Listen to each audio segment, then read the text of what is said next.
Bum, bum, bum, bum, bum, bum. Ba, ba, ba, ba, ba. Ba, ba, ba, ba, ba. Ba, ba, ba. Just testing to see how long is it? Like 3, 4, 5, 6. So it's like a 5 second delay. It's like a 5 second delay. I just wanted to see.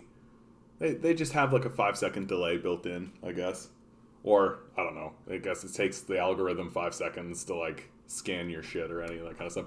Anyway. How you guys all doing today? I thought I'd start the stream a little bit early today because what the heck, I'm like literally sitting here just like browsing Imgur and I'm just like, I could just hit play. And so I did. It shall be so.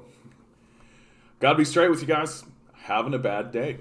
Having a bad day. Having a lot of weird run-ins with weirdos. Like a lot of weirdos today. Gotta tell you. Just like as I go about and as I do my like this, that, and the other thing, I do and I shouldn't. I know I shouldn't. Like I know I shouldn't.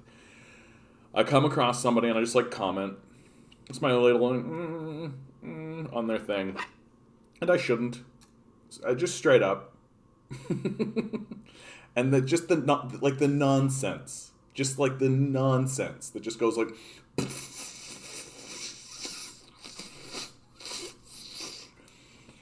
people telling me like, what was the most absurd things? Like, oh yeah, I've read Marx.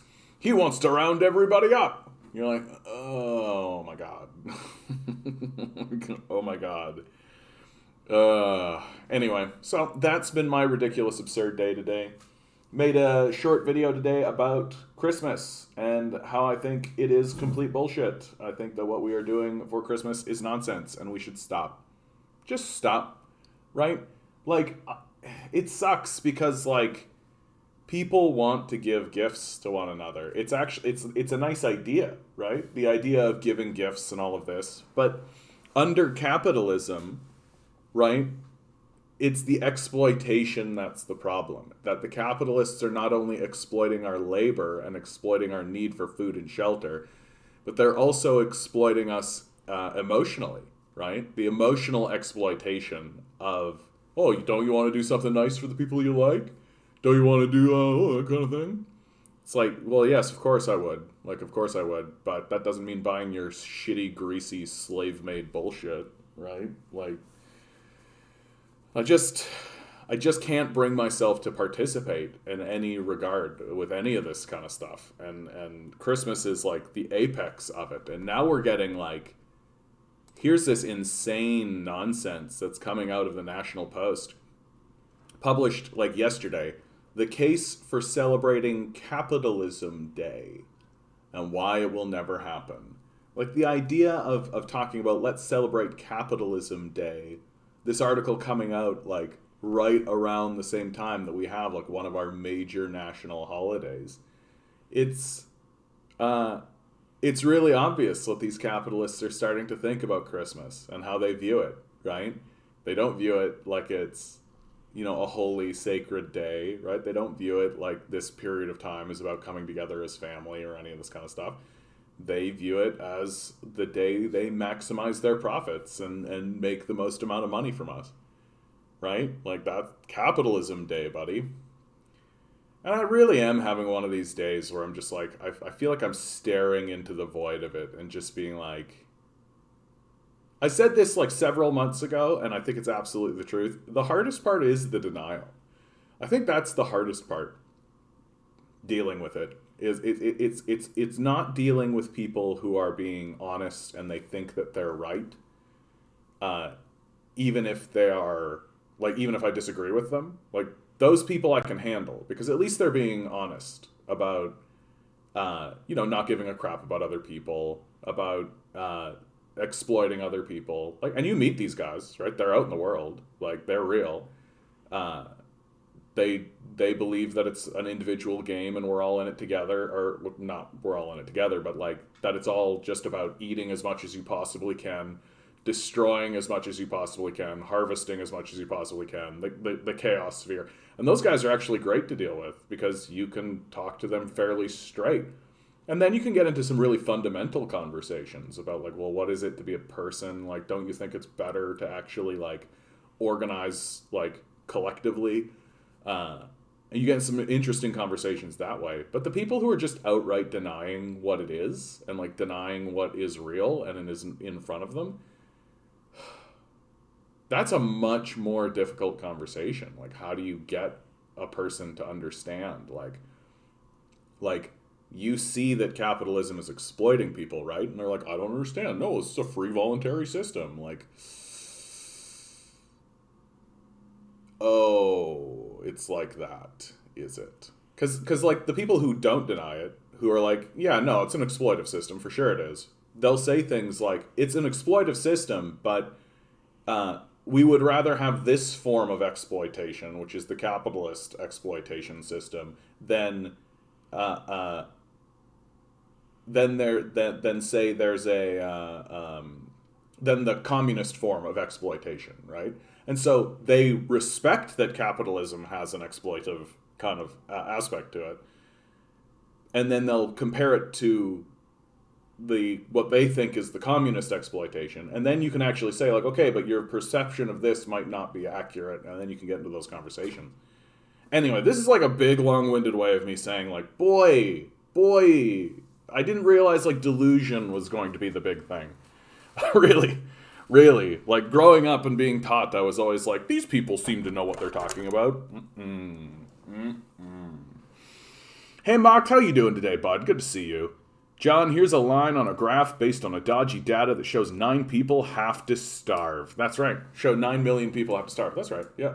We found some statistical data that we're going to misinterpret, and that means that there was a famine that must have happened. That's the only explanation for this, right?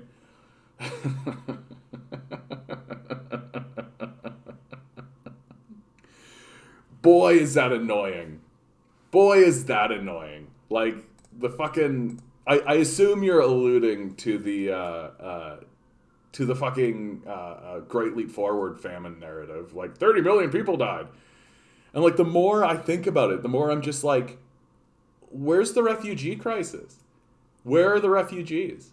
Where are, like, the Chinese people living in India talking about the famine that they ran away from?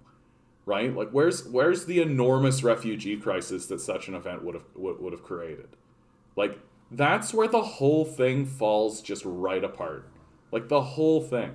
Like, when the Holocaust happened, there were a bunch of Jewish refugees fleeing the nation, right? When the Irish potato famine happened, there was a whole Irish refugee crisis. My family are Irish refugees from the potato famine, right? Like, when these events, like when the Holodomor happened, right? The famine in the Soviet Union in Ukraine, right? Like, there were a bunch of Ukrainian refugees, right, who fled the region. Like, these things, when you have an event on this scale, when you have something like that, people fucking run away from it, right? It's a goddamn disaster. And you're telling me that 30 million people died. Like, and that's like the lowest number they've ever gone, by the way. I've seen as high as 80 million, like, recently published in the National Post. As the National Post is doing these capitalist manifestos, which I'm going to go through these articles and actually, like, do a proper piece on this, the Capitalist Manifesto, which in my view has been a total disaster for them. Like, they look like crazed, illiterate nightmare creatures. Like, literally the best of them are straight up, like, and I bring this one up. Literally the best of them are saying things like, ultimately we're faced with a choice between 2 models. We can live in an imperfect capitalist society or an imperfect socialist one. Right? So the best of them are not trying to pretend like there's like a utopian sort of thing going on, right? They're doing that thing that I was talking about before, where they're saying like, sure, the system's not perfect, but we believe that it's better than socialist models or other models, right? Which I actually think is a very reasonable position to take, right? Like, that, if you're saying like, yeah, it's not perfect, then you're willing to reform it. And I actually do believe, like, I'm not a fundamentalist, right? Like, I'm not a fundamentalist. If I'm talking to a capitalist and somebody who thinks that capitalism is capitalism and capitalism's the capitalist, right? And I'm going to be like, okay, your system's designed to collapse. Like, I mean, you read Marx, like, anyway, blah, blah, blah. But as long as you're standing there saying that, like, yeah, but we should try to improve the system and reform it, right? We should be able to get together and discuss with one another about how to change and reform this. Then I can be like, okay, like, that's a decent position to take. Like, that's a very reasonable position to take. It's the people who are walking around saying, like, no, everything's better, you just need to get a better job. Those are the real psychopaths. Like, if you're coming out and you're being like, yeah, I mean, it's a system that's full of people, and we like that system, we're familiar with that system, we can reform it, we can do things with it. And there are obvious reforms that can be done in the capitalist system, right? Like, there are societies that have already done reforms that you can see and, like, you can look at. And, like, the conversation between, like, what should the public sector be taking care of versus what the private sector should be taking care of, right? Like, well, there are many countries that are starting to figure out that, like, housing should be, like, a public good. Like, it should be a public right, rather. And versus, like, the capitalist idea of, like, free market enterprise and all this, but you're seeing how that doesn't work, right? Hey, Eziel, how you doing, bud? Literally, that's the first indicator that what they're saying is BS. They can't make their minds up on the numbers. Yeah, I mean, like, and in this particular case, like, 30 million? Like, really fucking think about that. 30 million is almost the population of Canada. Like, 30 million is an aggressively large number. Like, it's enormous. It's cartoonishly large. The only reason you can actually believe it is because the population of China itself is so gigantic. But also, then on top of that, like, where in China did this happen? China's a big place. It's a big country. Where did it happen? Right? They don't tell you. Right? They don't give you the province. At least with the Uyghur genocide lie, like, they're like, it's in the Xinjiang province. That's where it's happening. You're like, oh, okay. So you can, like, focus in on the Xinjiang province and, like, learn about the Xinjiang province. With this Mao's Great Leap Forward narrative, it's just like, there was a famine. You're like, okay, where? In China. You're like, okay, where? In China. And that's it. That's it. 30 to 80 to 100 billion quadrillion people died in fucking China because of this famine, I guess, that created no refugees whatsoever. Oh, and incidentally, none of the international China watchers commented on as it was happening. Like, literally didn't happen. I just can't believe that, like, it's just annoying. Like, it's just annoying. It's annoying that there are people walking around our society, like, talking about this. And, like, it's annoying that a place like the National Post has any prominence whatsoever. Like, really, like, that's what's the most annoying, is that the National Post is still taken seriously. Like, here in Canada, I would consider that it is, like, considered, like, the number 2 in regards to newspaper news in Canada. That, like, the Globe and Mail, like, Post Media and all that, is still considered number 1. Right? And then number 2 is the National Post, for sure. And I'm just like, how? How? By what strange alchemy have these guys who publish brutal lies, are they in second place? Like, I would put, like, the fucking National Enquirer above these guys. Because at least when the National Enquirer lies, it's like, we found Bat Boy. And you're like, that's probably not right, but whatever. You know? But when the National Post lies, it's about, like, geopolitics trying to convince you to let us go in and bomb these places. You're like, oh, fuck. All right. Well, we're about 10 minutes in, so let's have some fun here. We're going to pick the number. Today's number is... What do we got going on? I'm going with 5. I'm feeling middle of the road today. Here we go for today's number. That's a bit loud. It's December 22, 2021. Who's in on the number drop? 10 balls. 10 balls. Each ball has a number. Always a 7 with you, Mock. Good to see you, Tinker. Good to see you, Harry. Numbers 1 through 10. All right, this is a nice spread. You guys doubled down on a lot of stuff. But hey, yesterday we tripled down on the 4. We hit it. Hey, Grinning, how you doing, bud? Pick a number. Pick a number. Here we go. Today's number is Here we go. 10. 10. Can't win sometimes, you know? Can't win sometimes. What will tomorrow's number be? Well, and as always, as I promise, every single day, right? Number draw. I've numbered my songs. Oh, I should flip. I have 20 songs. Where did I put my coin? Ah, there it is. Got 20 songs. So I'll do 10. There you go. All right. I feel like I played this one fairly recently, but it's my most fun song, I think, this one. Because it's so silly. And you know what I could use right now is a little bit of silliness. I could use a little bit of silliness. Who else is feeling kind of just blasé these days? I know I am. I gotta tell you. I'm feeling a bit like brrr, right? And I can tell like the chat is a little bit slower. Everything's a little slower. Like in terms of the numbers, in terms of people who are watching and all that, like everything's totally fine. Just seems like everybody's like burnt the fuck out.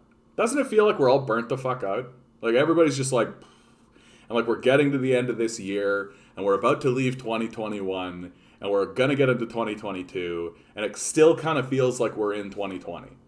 Like, doesn't that feel right? Here we are, year 3 of 2020. All right, here's my silly dumbass song.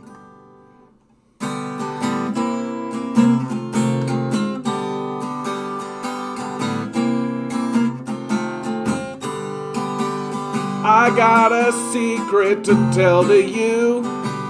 Nobody knows, I don't know what to do. I got a feeling deep down in my soul. Don't tell anyone, nobody should know. And I wanna be super slutty. Stand up straight with those shoulders back. Hot in that hot, get ready for the attack. Softness is for pussies, empathy's a crime. Keep chasing the money, give God none of your time. And I wanna be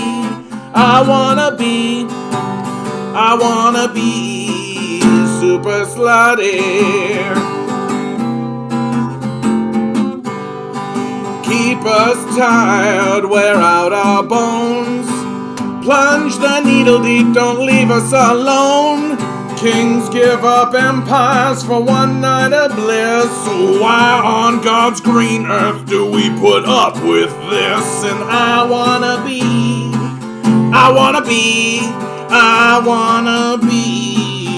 super slutty. Please let me be. Why can't I be super slutty? Ow. You're just trolling the hill? What the hell does that mean? You're going over to like the paper the hill and just trolling it? I remember when the Hill, like that's where Crystal Ball and Sagar got their start, over at the Hill, and it's pretty telling that they got rid of those guys, honestly. Like, Crystal Ball and Sagar, near as I could tell, like Sagar is like a Republican type, but he's like, you know, he's actual right-wing. And Crystal Ball is basically just a liberal. Like, I don't really understand why they were considered, like, threatening. Like, why we had to get rid of these guys. Like, it just seemed like they were calling it how it was. Are you the thorn in the side? Are you the commie going around causing some problems, grinning? I hope so. All right. Let's say farewell to this from the Hampton Institute. When people claim that the fulfillment of basic needs for all would destroy the incentive to work, they are admitting the entire capitalist system is based in coercion, that it is a form of slavery, work for us or starve. Labor can never be voluntary in such a system. Laying it out. Yeah, just connecting the dots for people. At this stage, that's really all it is, right? Like, it's not even about, like, a grand communist thing. It's, like, literally just being, like, A plus B equals C, dude. Like, 1 + 1 = 2, right? Like, it doesn't take a genius to figure this stuff out anymore. right? You don't need to go too deep. They're not working very hard to obfuscate things anymore. And part of the reason they're not working too hard to obfuscate things anymore is because they know they don't have to. Like, that's the big thing. Like, they really don't have to. Like, the populace is so gullible and so exhausted and so taken with itself that you don't really have to do the work anymore. You don't have to deceive anybody, right? And there's so much shit out there now that, like, as long as you can get a person stuck in a mode of thinking, right? Like, you can say what you like. You don't even need to source shit anymore, right? Like, but what was like the primary source of the Uyghur genocide lie? Literally a CIA agent coming out and saying, I interviewed 8 people, and that means 8 million people are in a genocide. And that was it. That was the extent of the evidence that they showed. And like, literally the guy being like, I was sent by God to destroy China. And we're all just like, yeah! Like, what the fuck? Like, you don't even need to source your shit anymore. Like, you can get a following by just, like, lying. Just, like, saying what you fucking like. Right? Or just, like, appealing to the worst possible elements, like Breitbart does. I found this, guys. I had to show this. Nicolas Maduro threatens to kill U.S. troops if they invade Venezuela. Really fucking look at this. Really, really think about the type of person who is going to read this headline and think to themselves, oh, that Maduro, he's got to go. What a problem Maduro is. What a dictator. What an evil Machiavellian leader who's causing nothing but problems. Well, he'll kill our troops if we invade them. Like, but this is exactly what I'm talking about. Like, this is how far the culture has fallen. That, like, you actually can publish an article like this and it doesn't discredit you at all. Right? The people who are seeing it are like, yeah, let's invade Venezuela, and if they shoot back, they're the bad guys. Venezuela's our territory anyway. We own it. Like, what mental position must you be in to read an article like this and actually think that you are the good guys in the conversation?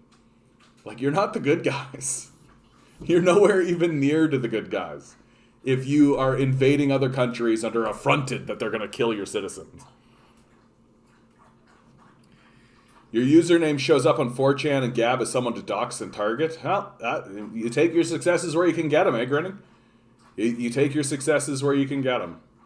Right? Like, all right, let's slide on over to Omicron. New articles coming out about Omicron, worth looking at, right? Early data suggests Omicron cases could be milder, but take that with a grain of salt, right? The core of this article is essentially like, looks like it's going to be milder, but we're just getting the data now, right? So let's not ring the bell quite yet. Let's hold on. And I'm like, yeah, reasonable position to take. But now we're getting more studies, right? A South African study suggests reduced risks of hospitalization, severe disease in people infected with Omicron versus the Delta, right? And some authors say that it's likely to high population immunity. Like, the virus, as well as the fact that now COVID's been around for a while, right? We've gotten used to it as people. And so, and all of the data is in fact showing, right? Is in fact showing. Adult critical care units, COVID-related critical illness patients. This is from the Critical Care Services Ontario. Data as December 21st, 2020, right? You see this big peak here? Well, that was going on in April. Yeah, April, May, right? Like, this was the Delta variant right here. Just big spikes, right? Up we went. Now we're here, right? Like, this is not as low as we got it, as you can see. Like, this is the beginning of the whole thing, right? We went down because we all got the semi-locked down and like all the public safety measures, and then we said, okay, it's over, and up we went, and then we enacted some public safety measures again, and then up we went because we're a bunch of fucking morons, and then finally we go back down, and now we're here. It really does look like Omicron is Omicron.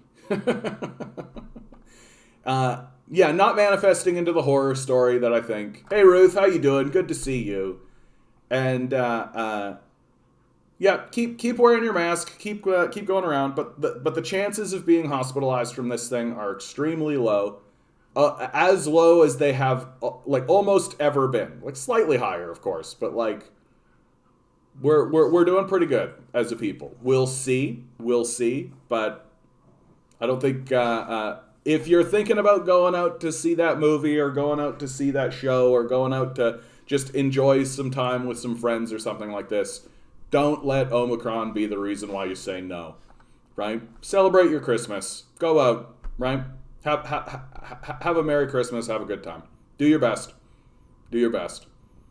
And that's essentially it when it comes to Omicron, man. Like, it doesn't seem like there's big news coming out. What the heck is this one? Oh, yeah. This is a story. Why isn't it letting me scroll? Uh-oh. They're trying to censor me.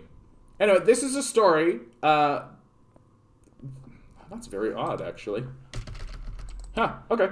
This is a story about how the U.S. Army has created a single vaccine that is effective against not only COVID, but also, there's another type of virus. So the United States military has created an effective vaccine that's better than the stuff that's coming out of the private sector.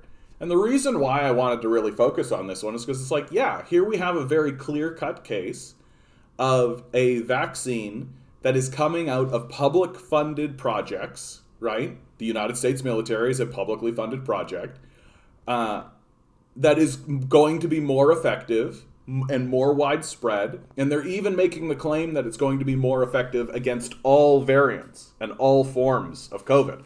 So even if COVID manages to evolve or mutate into a more deadly variant style, right? So imagine like Omicron, which is like 6 times more transmissible, but less deadly, it seems.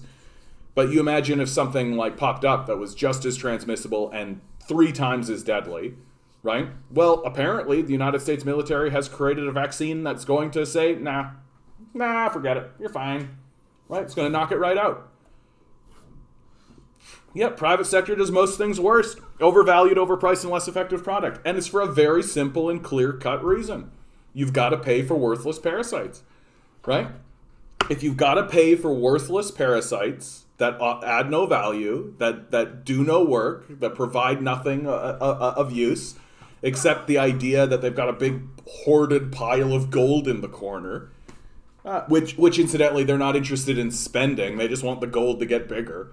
Then yeah, it's not going to work. Just on the face of it. Like, you don't need to go into big, deep interpretations or anything like this. I hope the U.S. Army doesn't give patent to private sector like they always do. Of course they will. Of course they will. That's how it works, right? That's how it works. That's how it worked for computing, right? That's what happened with Bill Gates. That's how it's worked for IBM. Like that as soon as the public sector becomes profitable or they create something that's useful, they just take a bribe and sell it to somebody. That's always how it happens. Like, that's America, baby. That's American capitalism.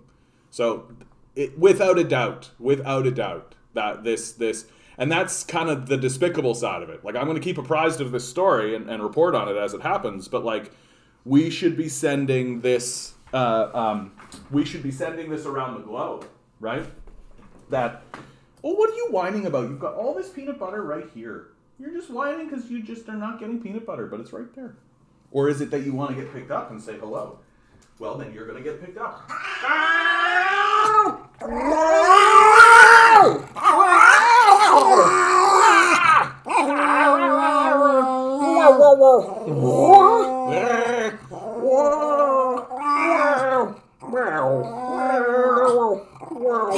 I know. Okay. Yeah, I know.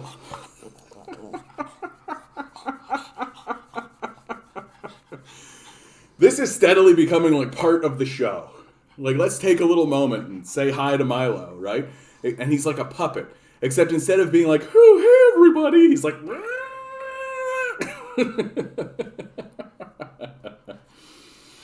And then one day someone will do like a compilation of me picking him up and putting on. It'll literally be just like an hour long of him just being like, ah!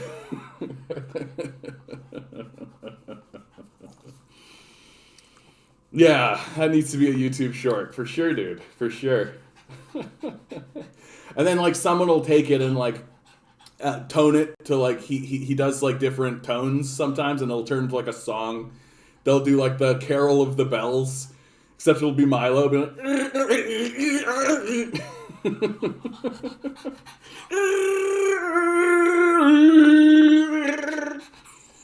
Milo needs a hat with a red star on it. He hates wearing hats, dude. He hates wearing clothing. Milo hates wearing clothing. He hates it. Anytime I put any clothing on him, like if I put a hat on him, he literally will just go, no. And he'll just knock it right off. The real true shame, right, is that the United States military should give this vaccine to everybody. They should give it away for free. They should give it to the African nations. They should give it to people, right? That, like, getting everyone in the globe vaccinated is actually a national security issue for America, right? Not how Americans think, not how the American system actually works. So even though they've made this very impressive vaccine, it'll be for North America, right? They'll sell it to other nations, right? Like Canada. Like we'll buy it. But like get fucked everybody else, right? Get fucked Global South. Go fuck yourselves. And again, it's just going to be a way that North America isolates itself. As I talk about all the time on this channel, right? Going into this next century, the number one thing that I'm concerned about is climate change. But the number two thing for my own people is we're isolating ourselves. Like, we're making decisions that are going to be extremely isolationist. And we're not talking about it in those terms. Like, we don't seem to have a basic understanding that what we are doing is isolating ourselves from the rest of the world. And that if we keep sanctioning everybody, and if we keep pretending as though we can go in and bomb places, especially when you have this like rising Chinese economy, like, you know, when you're the monopoly, you can act how you like because no one can go anywhere else. But guess what, guys? That story's over. Like, it's not a monopoly anymore. People can go other places.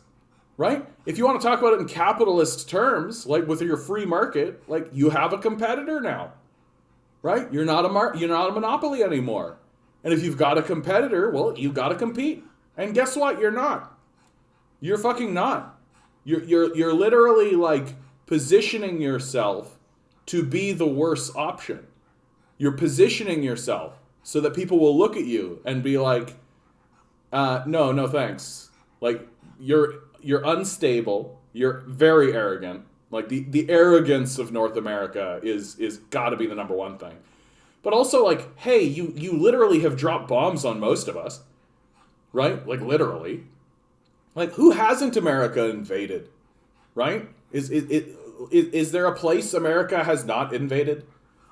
Like, and it just moving forward, you start to look at what China's doing. You sort of think to yourself, like, yeah, I could get connected up to that. Like, it seems like these guys are stable, doing some reasonable shit. Oh yeah, grinning. You're probably not being censored. You're probably just saying like, poopy. Well, and a policy of self-containment is exactly right, Nova Scotia. That like, and I think it is like our xenophobia coming full circle. You know what I mean? That like, if the way that you're interacting with the whole rest of the world is through fear, like you're scared of them. You're scared of them because you're a xenophobe, right? You're afraid of China because they're Chinese. Like, they exist, they aren't you. They speak a different language, they look different than you. Therefore, you've got to be afraid of them. Well, that is a policy of self-containment. The only people you're willing to deal with and negotiate with are people who look and sound like you, right? So, like, and it is starting to get like as aggressive as like, oh, these white people who look like us don't speak our language. Like it is beginning to get to that point where like the xenophobia and the fear of the rest of the world and other cultures is beginning to overwhelm our basic sense and reason, right? Like we really are falling into like straight tribal like apes, like just real basic shit, and we don't have a grip on it. It's the monkeys are taking over. Like really, like the the apes and the monkey is taking over, and we're all, like, and there's some people like myself that are kind of looking at it, being like,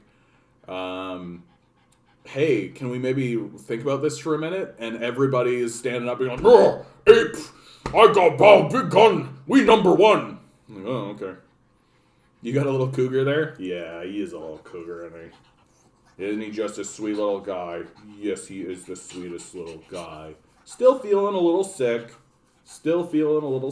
I have something ready to go. If it's just a little clip from the boys. Yeah. You'll see. If I need to. If I gotta run them down, we'll see. So here's a fun article, right? Comes out of the Globe and Mail, right?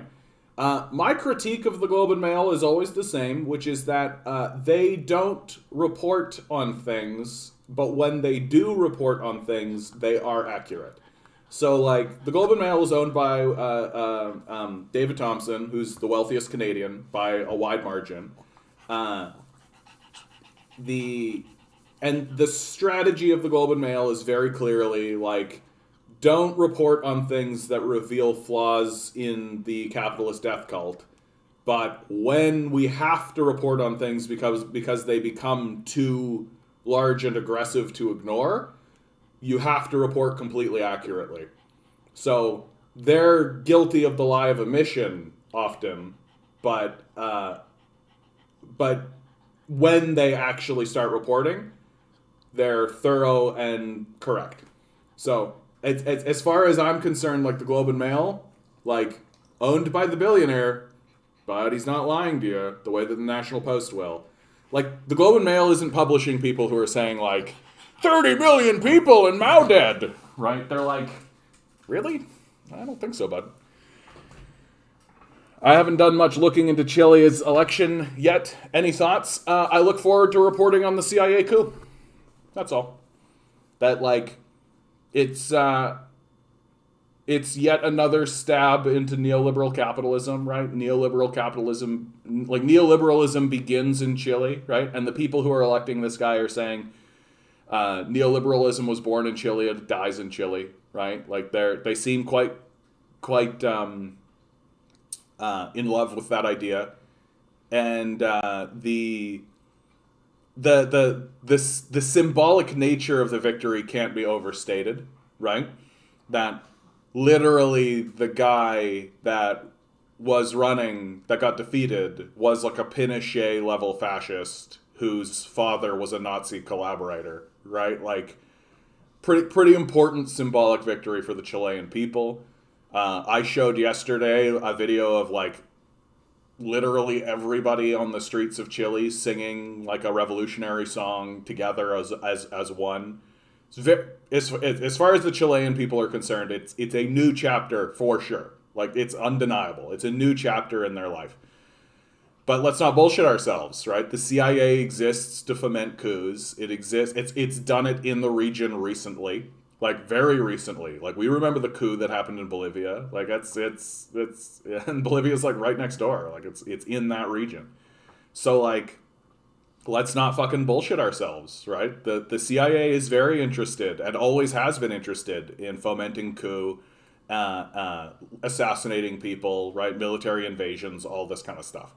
Like, and like, for God's sakes, they were trying to send Marines into Venezuela like 3 years ago, right? Like it's absolutely the case that I keep a sharp eye on Chile. The CIA is going to do something, like, and let's not bullshit ourselves. Like it's coming. Happy hump day to you, DM.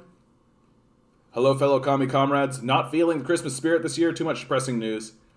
Not looking forward to 2022, to be quite honest. Yeah, I was just commenting on that not that long ago, DM. Like, it does seem like there is no holiday spirit, Like, it seems like the holiday spirit is who's celebrating, right? And I know someone's gonna. I got a friend that's gonna be like, come over to my house, and I'm a bit like, I don't really want to. I will though. It'll be nice. Okay, getting to this article, right? Ottawa looks to tamp down on investment homes. So this is a big long article where they essentially admit that they're not going to do anything, right? Like, here, I'll read. It's not very long, so I'm going to read the whole thing. You'll see. Canada's housing minister says the federal government plans to take a tougher stand on investment properties to help cool housing prices. The broad strokes of the agenda were outlined in the mandate letter the Prime Minister gave to Housing Minister Ahmed Hussein. Among the marching orders to Hussein was to dissuade Canadians from snapping up income properties by reviewing rules around down payments and policies to curb excessive profits. So they know what the problem is, right? They know what the problem is. Hussein says tamping down on the rush for investment properties and flipping, as well as discouraging foreign investors from holding on to vacant homes, is also part of a push to rein in home prices. He says the government would draw a line between mom-and-pop style landlords and large real estate trusts that own hundreds of units as passive investment vehicles and may not care whether they are occupied. The point is to reduce the speculative demand in the market and help cool these astronomical increases in prices, Hussein said in an interview Tuesday. Again, they know what the problem is, right? And in classic liberal machinations or moving on or any of this kind of stuff, I'm blanking on the word, but in classic liberal style, they'll tell you what the problem is and hope that simply the acknowledgement of the problem is enough to earn your support.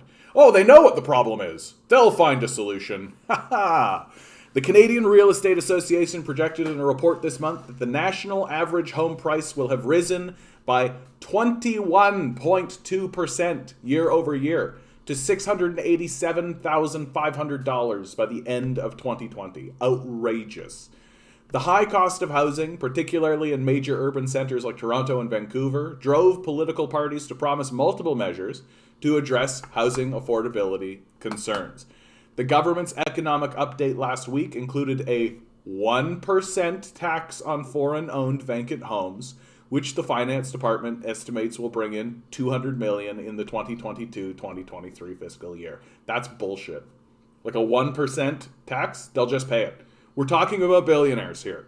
They don't give a fuck about a 1% tax. They don't care at all. A 1% tax is not going to stop them from doing anything. Hussein says other measures the Liberals have in mind are beyond the reach of the federal government and will require negotiations with the provinces and territories. Then get negotiating, champ.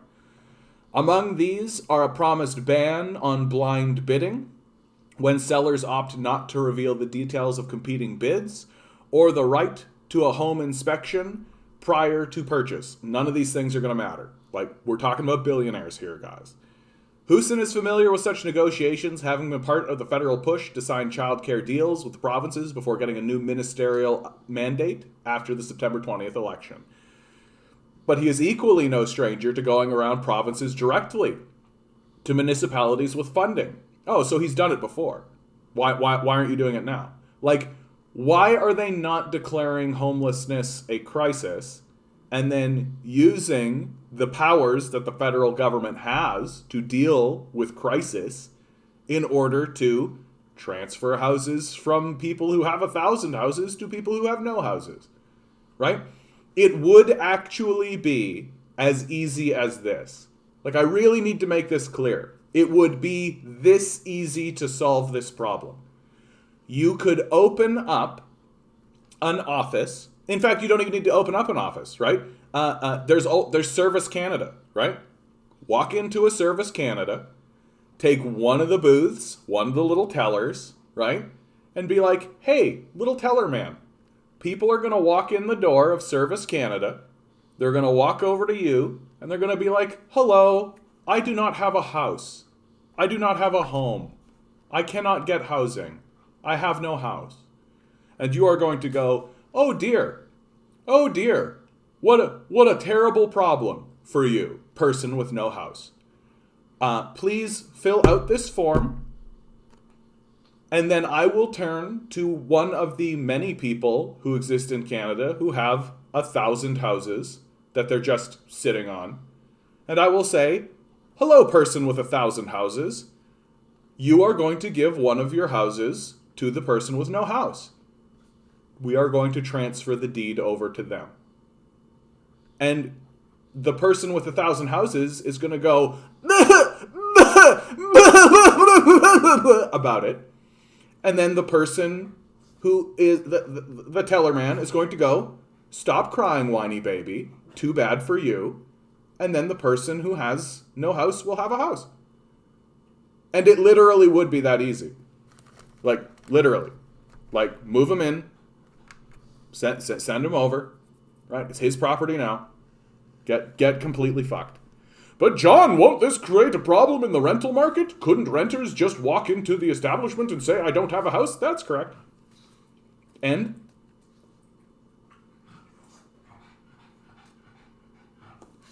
I don't care about landlords. Landlords can get completely fucked. Completely fucked. Like, put the face of a landlord right here, like a Monopoly man landlord being like, get fucked. Like, tell these guys to get fucked, go away, go cry in a corner somewhere. We have a crisis to deal with, and it would be as easy as putting someone in a Service Canada whose job it is to take houses from people with 1,000 houses and give it to a person with none. Very simple, very straightforward. Like literally, problem solved. It would be that easy. We just won't do it. Instead, we're listening to this nonsense. So let's finish this garbage, right? So, the money could help offset the cost of land to build new projects, help local governments hire more planners to speed up approvals, or let cities rewrite zoning rules to push builders to add affordable units to a proposed development.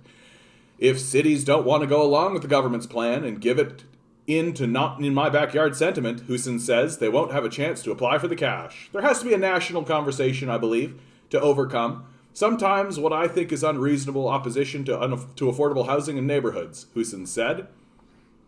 These are well thought out, well regulated, well supported plans, and completely ineffective. We're talking about billionaires here. And sometimes I find that there is NIMBYism that goes on. It's just discouraging.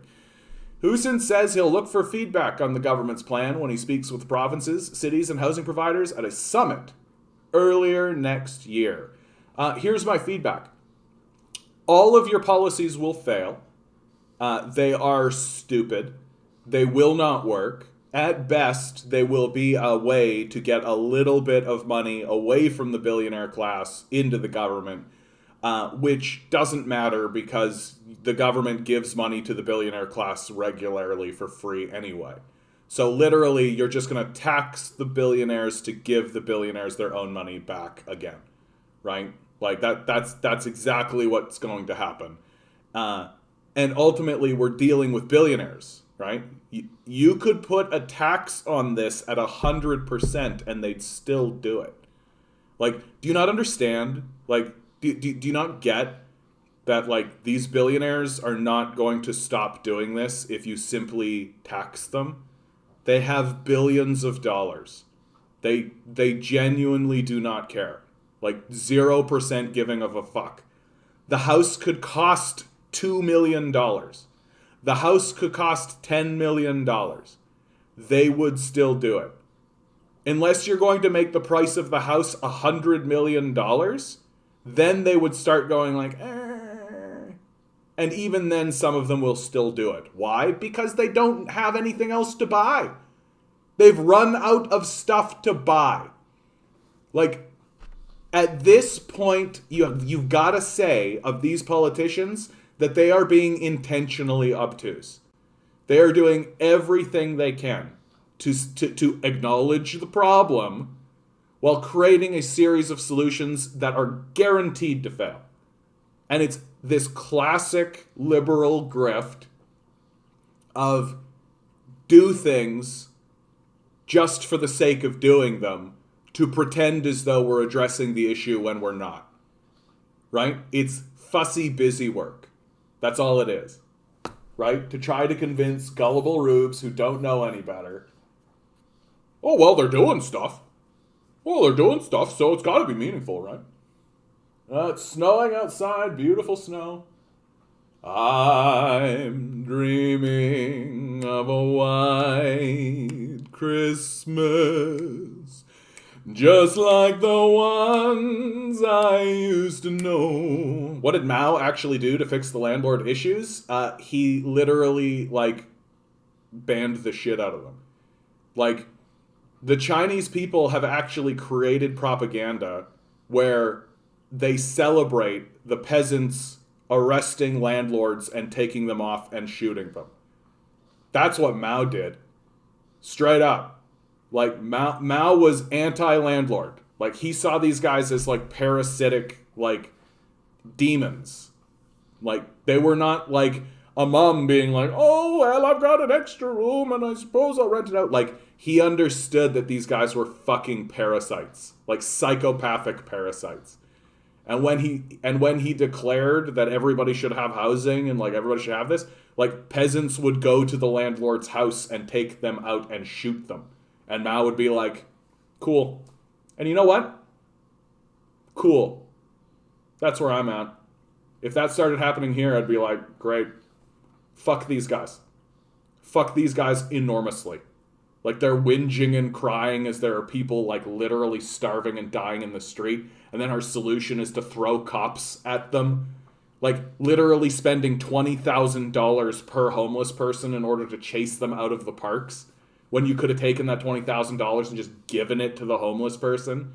Improved his life even a tiny little bit. Nah, can't be done. Can't be done. Nope. Why? Oh, the guy with 1,000 houses needs to keep his 1,000 houses. Yeah, this is reasonable. This is normal. It's normal that one guy has 1,000 houses and there's people sleeping on the streets. Normal. Yeah. Mao shot landlords. Seems cool. Seems fine. I am okay with it. Yeah, there's no homelessness in Cuba, right?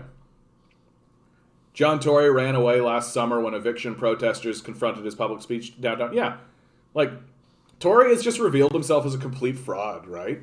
He is a total fraud. Any thoughts on the extended lockdown benefits announced today? Yeah, the new benefits absolutely benefit no one. You can create a benefit. You could create all the benefits you like. If nobody can access it, that's the end of it. Yeah, exactly. Funny how John Tory claims he's all for a basic income while he sends his cops to dismantle tent cities and parks. Yeah, it's the classic your words and your actions are not aligning. And but I mean, why shouldn't he do that? This is the thing I keep coming to, guys. Canadians are so exhausted and gullible and unable to respond to Canadians do not know the difference between words and actions. They simply don't. You can say anything you like, and Canadians believe it. And if you walk around going hey, but look what they're doing. I literally had 3 conversations today. No less than 3 conversations today. Where I was yeah, but look what Ford is doing. And they just ignored it. They were just nah. They literally do not care what is actually being done. They don't care what's actually being done. As long as you stand up in front of people and lie, that's enough. That's enough for Canadians. You acknowledged that there's a housing crisis and they said they're going to do something about it. Look, they're going to raise taxes by 1%. That's gonna, and you know, they're also letting zoning. There's a zoning thing. I don't understand the zoning thing, but there's a zoning thing where they're letting that happen, and then you know, they're gonna regulate the market a little bit. You know, that 1% tax gonna bring a couple $1,000,000, you bet. You know, yeah, oh yeah. Like, doop doop doop doop.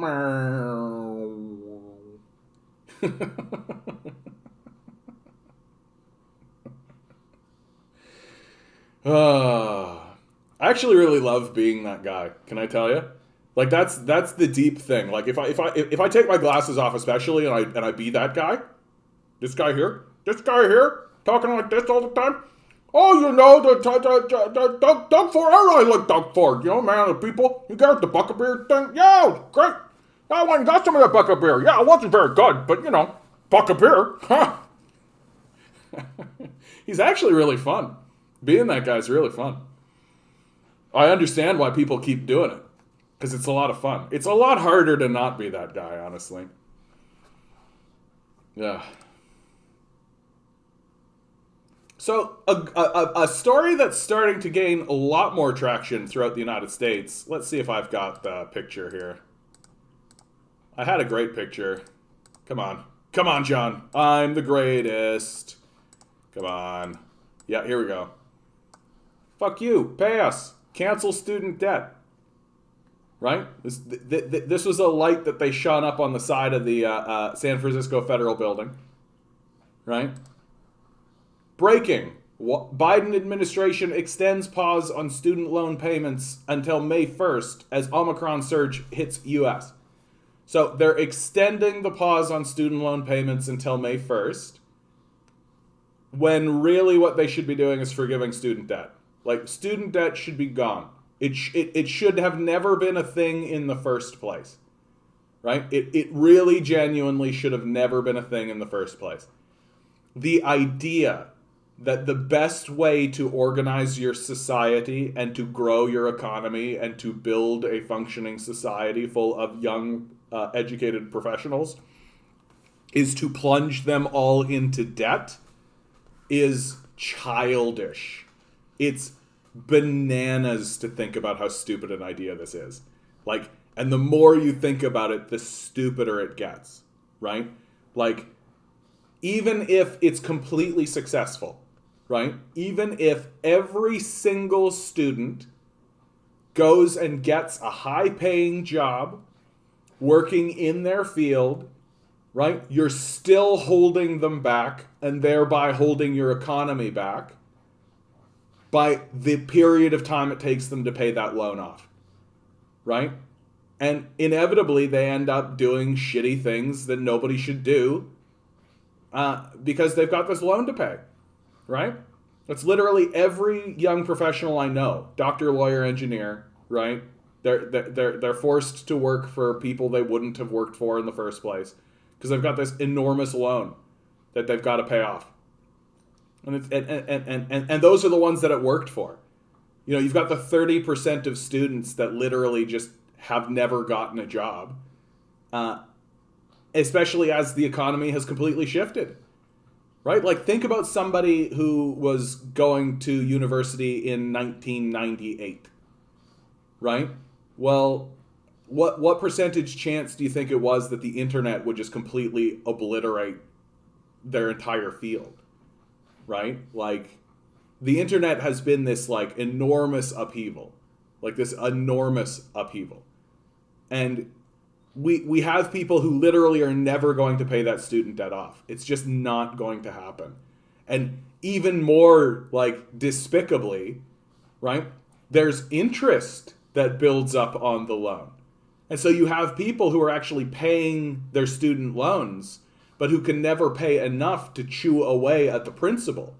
And so they're literally just caught in this perpetual cycle of student loan debt. And then even worse than that, Joe Biden himself put forward legislation to make it so that people couldn't bankrupt out of this shit. Like, the more you learn about the student debt system in Canada and the United States, the more obvious it becomes that our entire generation was completely fucked over by this. It was a total fuck over from start to finish. From start to finish. And it was intended to be a fuck over. It was a way for psychopathic capitalists to create a new form of passive income for themselves. That's what it was, and that's what it is. Not only should these student loans be completely forgiven, this is the depth of the depravity and the lengths that I'm willing to go on this point. Not only should the student loan programs all be shut down completely, the student loans that are currently owed should be completely forgiven. Every person who has paid any amount of money into their student loans should have that money returned to them. And the system should be changed so that the education system in America and Canada is completely funded through the public sector. Like, everything I just said right there, I consider to be a complete and total centrist, run-of-the-mill, not even really a political position. Like, I genuinely think that if you are against this, you're living in fucking La La Land. Like, you're just living in a land of, like, crazed, depraved, like, fairy dust and, like what are you even thinking? Like, and they'll come up and they'll say to you, like, well, but people need to earn it. You know, people need to earn it. People need to earn it. This concept of, like, needing to earn things is blisteringly stupid. Nobody earned any of this, right? We didn't earn existing. We didn't earn life, right? It's not about who earns things. It's about what should we do to improve the society the most. Like, what improves the society the most? Keeping citizens free of debt and oppressive systems so that they can actually focus on the things that they would like to focus on to improve the society? Or plunging an entire generation into debt, ensuring that they have to study, like, new makeup styles and dumb idiotic things that capitalists want them to focus on, right? Like, which of those two do you think is actually going to create a better society? And it's going to get real obvious. It's going to get real fucking obvious. Yeah, I love how they wait till the last second to give people a break. Yeah, dude, that's part of it, right? That's part of it. Like, you got to keep people desperate. You got to keep people desperate. That's their strategy. Keep workers desperate. You can't free the slaves. Like, you can't do that. Like, for God's sakes, after the Civil War ended and they literally freed the slaves, right? Like, we all know this. Juneteenth. This is Juneteenth. They freed the slaves and they didn't tell the slaves in Texas for 2 years. Right? They're not going to let people have freedom in America. They're going to just say the word freedom as if it's real. And they don't care. They don't give a shit about that. There's no real pain to the man with 1,000 houses if you take 998, but the happiness of giving a house to the homeless can save lives. Exactly, dude. Exactly. Like, we got to get over this, like, grotesque idea. Like, no one earns this shit. Like, you don't earn it. Like, it's especially once you actually break down how the system actually works. Like, oh, you owned an apartheid mine where you literally took black slaves, so I guess you earned it. Like, okay. Like, this is what I'm going to start saying to these earn it guys, right? The guys that are like, oh, but they earned it. I'm literally just going to be like, yeah, like Ted Bundy earned his kills, right? Like, what? Why did we throw that guy in jail? He earned it. He worked really hard for that. Think about how difficult it was for Ted Bundy, right? Like, and really, what harm is he doing, right? He's taking people who are easy to trick out of the economy, right? Like, he's just smoothing things out, right? Like, why? What? No, he earned it. Come on. What's wrong with that? We gotta deregulate. We gotta deregulate the psychopathic killer market, right? Let the free market decide on this one. Like, just let people kill each other and the strong will survive, right? That's fundamentally what we're saying here, right?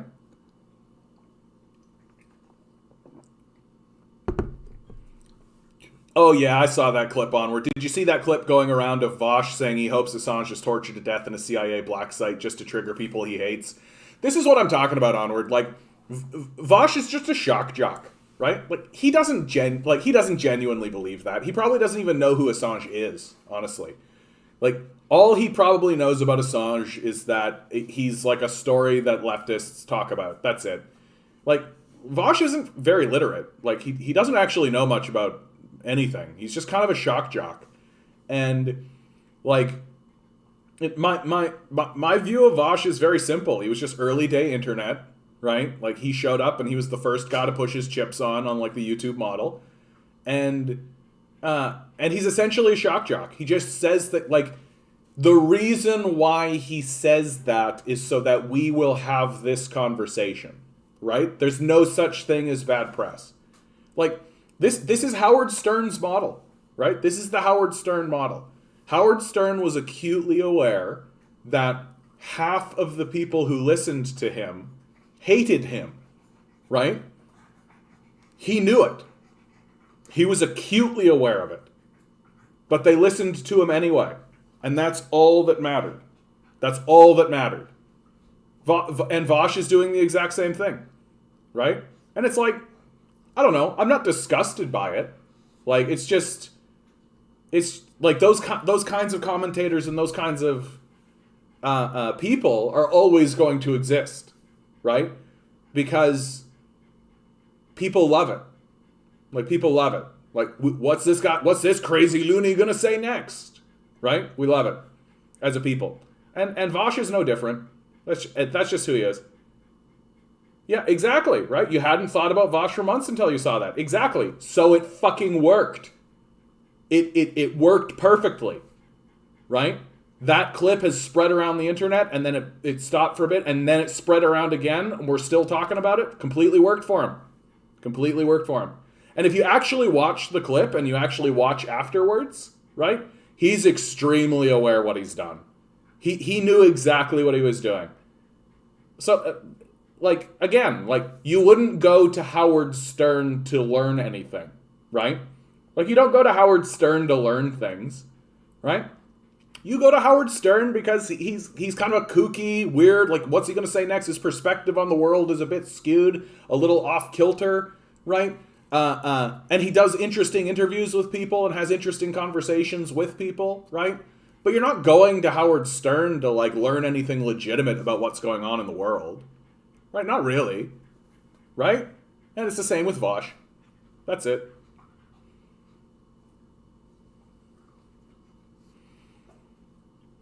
Elon Musk wealth went up 38 billion in one tweet.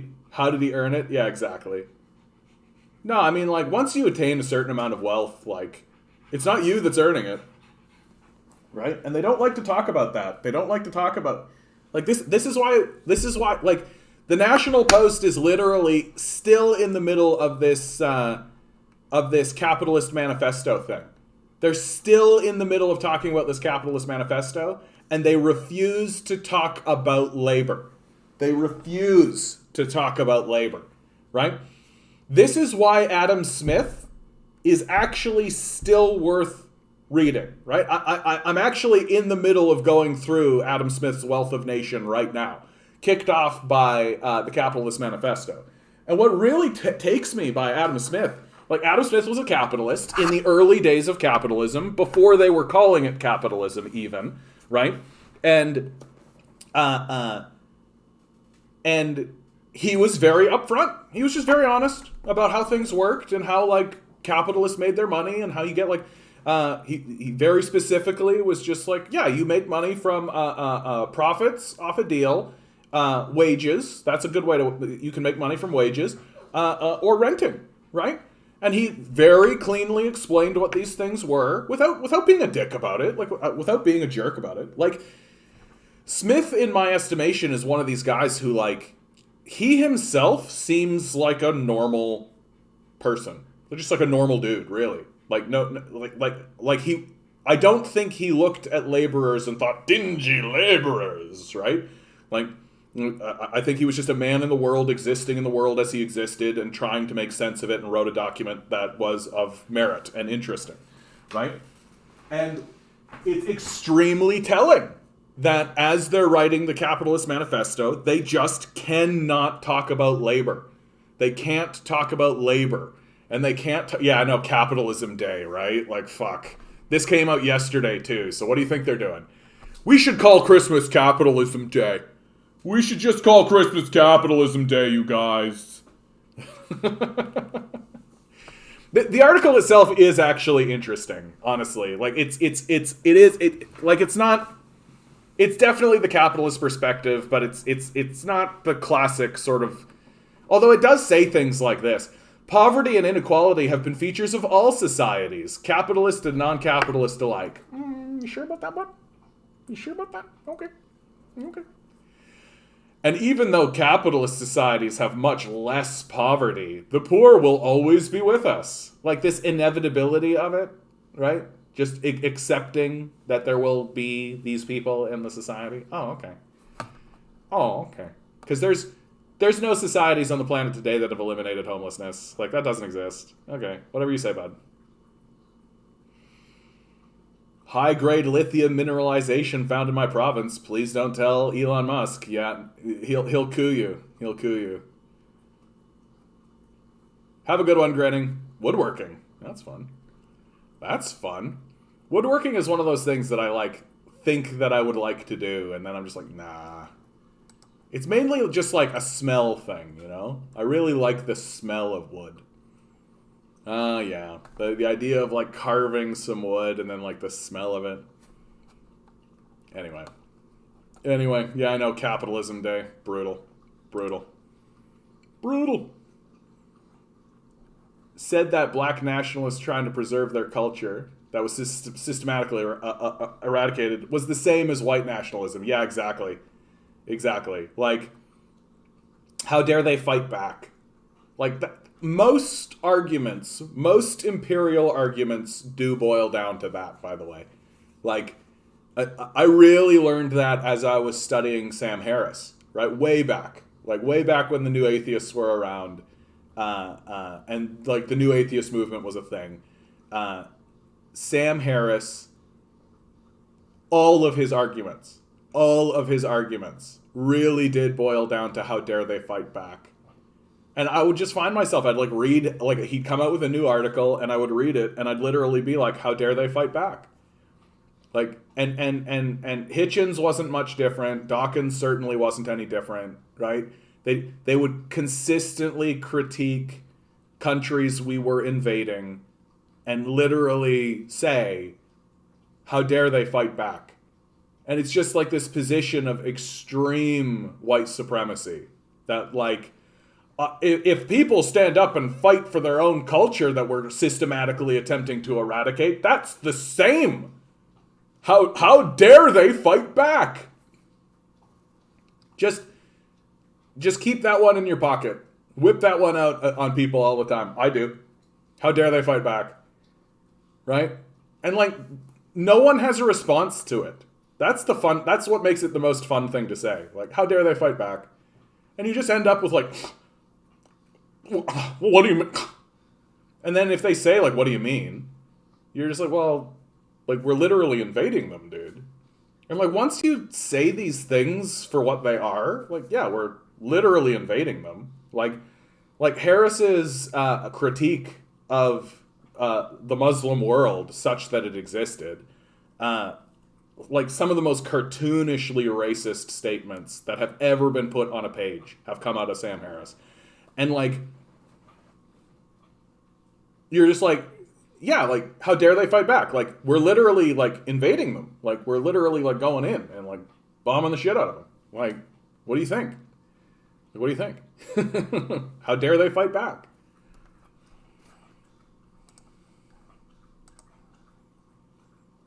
U.S. death rate soared 17% in 2020. Final CDC mortality report concludes. To give you a sense of how huge that actually is, so in what was the population of China in 1960? So the population of China, right? 667 million. Okay. So, what is the percentage of 30 out of 660? Right? So it's about 5%. So the claim they make about Mao's famine would be 5% of the population. Right? One of the worst atrocities and certainly the worst famines that has happened in the modern period, right? That they made up and it's total bullshit. But the death count in America is 17%. The death rate. My math was probably wrong there. There's probably some like statistical sort of thing. Like death rate is probably a different thing. Anyway, the point I'm trying to make is that while the Americans point at China being like, oh, they had a famine, their own country had a spike in their death rate by 17% over in 2020 because of their mishandling of the COVID-19 crisis. Like, that's big. Like, that's big. Like, that's a big jump, guys. Like, 17% more people.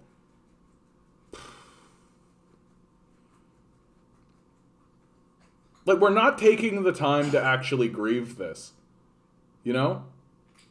We're not actually taking the time. Like, this is a cultural, national tragedy. It is. Right? And we're getting now to... I don't know if you guys saw this, but Biden's brutal COVID message. Yeah, like, the Biden administration released a really, really quite direct, right?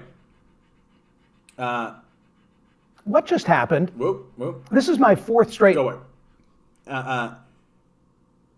So Biden and his team, yeah. Biden opened his appearance by declaring he wanted to deliver a direct message to the American people. For the unvaccinated, we are looking at a winter of severe illness and death for the unvaccinated. For themselves, their families, and the hospitals, they'll soon overwhelm. And people are really like, that's a very direct message, right? It's really hitting people. And there's this like, the divide that exists between the vaccinated and the unvaccinated. For those who are vaccinated, there's this almost celebration of their death. There's like this Schadenfreude or whatever, however you pronounce it, that's going on, where people are like reveling in victory watching these people die now.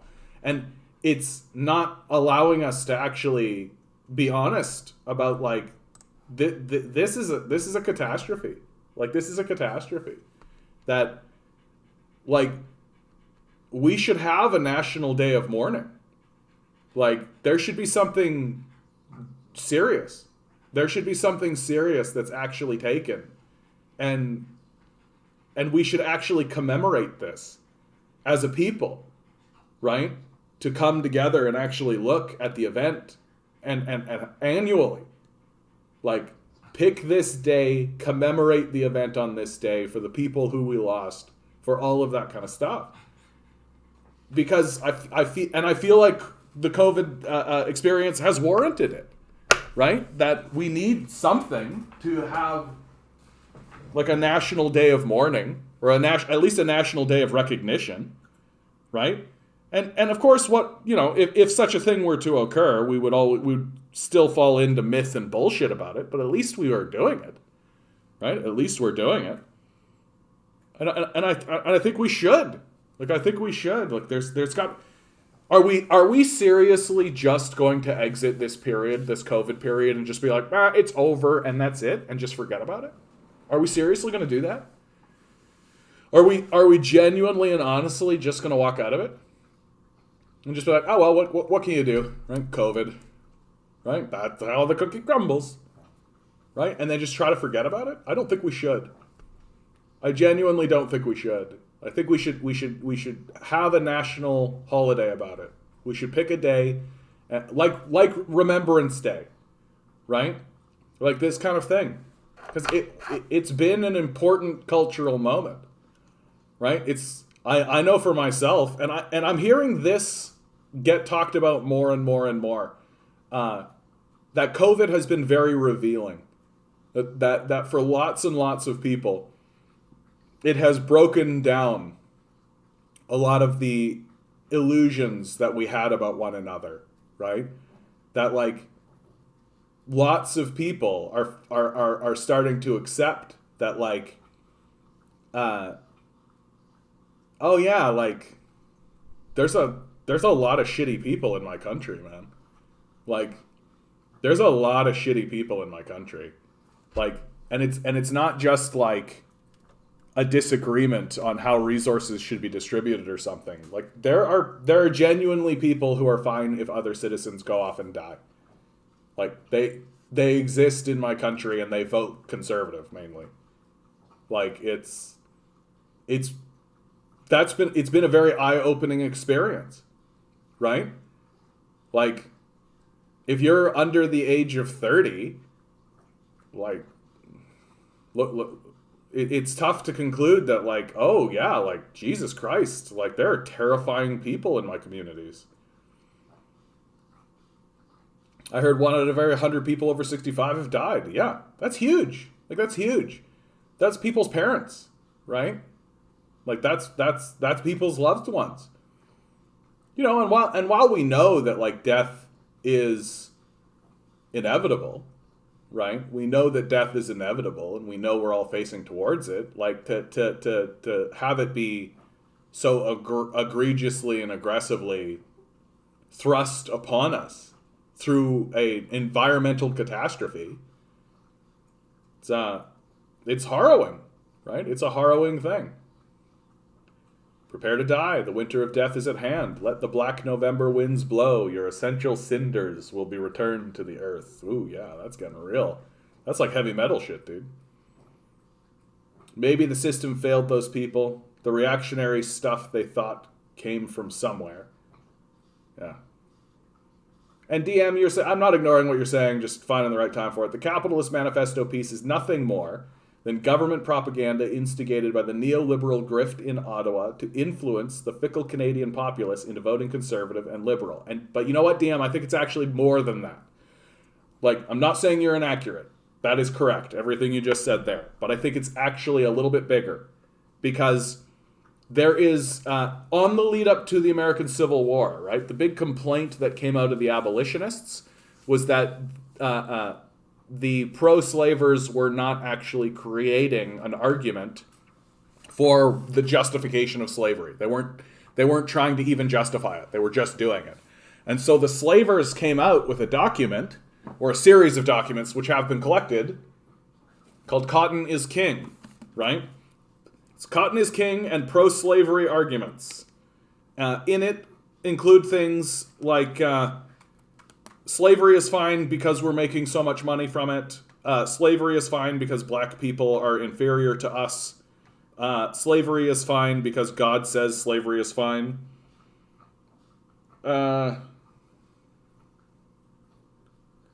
Things like, by the industry, skill, and enterprise employed in the manufacture of cotton, mankind are better clothed, their comfort better promoted, general industry more highly stimulated, commerce more widely extended, and civilization more rapidly advanced than in any preceding age.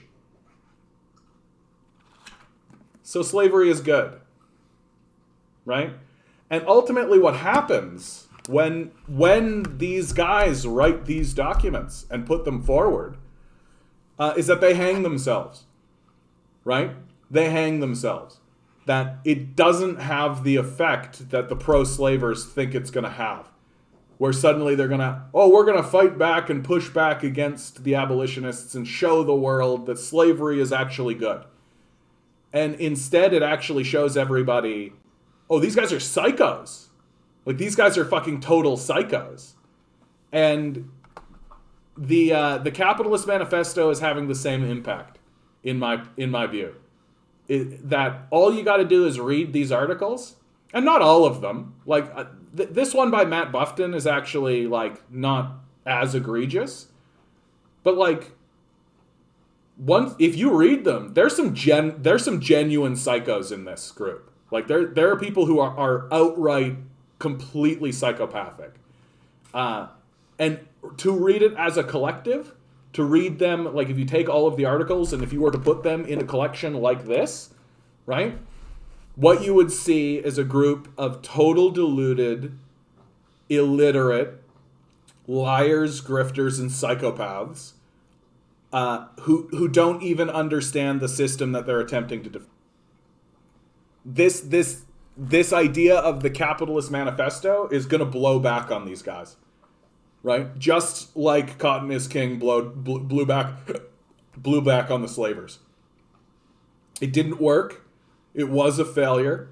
It fueled the abolitionist movement completely. And yeah, stream's lagging. What can you do? It's probably because the weather is so bad, honestly. Something going on. Maybe a line went down. Or and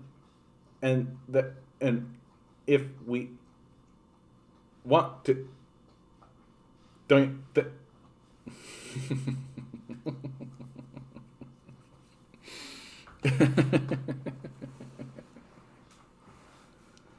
It's capitalism day, every day, all night. Yeah, Harry. Woo. Woo. Isn't capitalism the fucking best? Isn't it absolutely the best? No, I mean, like, my number one critique for these, and I'm going to go back through, probably over the weekend, and give these a reread, just to make sure I'm not telling tales out of school. But the number one thing that is, that really leaps out at me is their inability to talk about labor, right? Like, Adam Smith talked about labor, right? Like, that's what gave him credibility and what gives him credibility as a thinker and as a speaker. Is like, he wasn't bullshitting. He was like, yeah, like, I will buy goods, hire laborers to bring those goods over here, and perhaps simply trade them on the market at a profit, or I will manufacture something with those laborers, and I will take the excess value that they create and keep it for myself. Like, that's Adam Smith said that. Like, that's not, and he's not, like,